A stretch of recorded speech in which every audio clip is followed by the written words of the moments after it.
De jaarlijkse intocht van Sint-Pieter in Grauw is op een enkel incidentje na zonder problemen verroen. Honderden bands stien de Goed Hilligman en zijn helper Zwarte Piet bij Hotel Oostergo op te wachten. Een uren voor de onkomst zochten demonstranten van Kick-Out Zwarte Piet de grijde op, die het in oerlis met de gemeente onwiest wie aan de orenkant van het wetter. Daar woonden ze haar Sjen en jaren litten. Zwarte Piet is racisme! Zwarte Piet is racisme! Zwarte Piet, ken het! Zwarte Piet, ken het! De demonstranten waren net echt tevreden over het plak.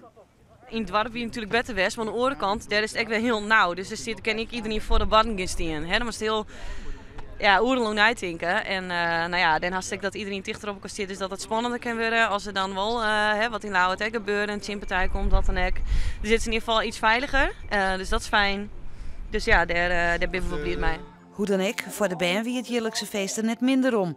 Ze houden van Sint-Pieter en zijn zwarte helper. En daar moet je net in protesteren, vinden ze. Dat mag eigenlijk helemaal niet, want dat vind ik gewoon niet eerlijk. Want ze geven cadeautjes.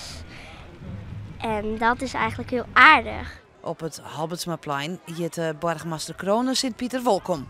Maar de grote kindervriend heeft u ook weer geholpen, die is er ook weer. Welkom Zwarte Piet. Ja, daar ik ben hartstikke blij dat we hier zijn, vooral met die Huddersdorp. Alle Grauwsters samelen haar in het centrum van het dorp.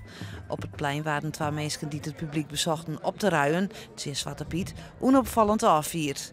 Voor burgemeester Kronen, die dit hier afskeer neemt, wie zien laatste Sint-Pieter en hij weer tevreden. Nou, het is allemaal prima verlopen. Je ziet hoeveel kinderen weer blij zijn, maar ook heel veel volwassenen, want dit is altijd ook een reunie voor de volwassenen. En de demonstratie is volgens afspraak uitgevoerd, dus dat hebben de demonstranten ook goed gedaan.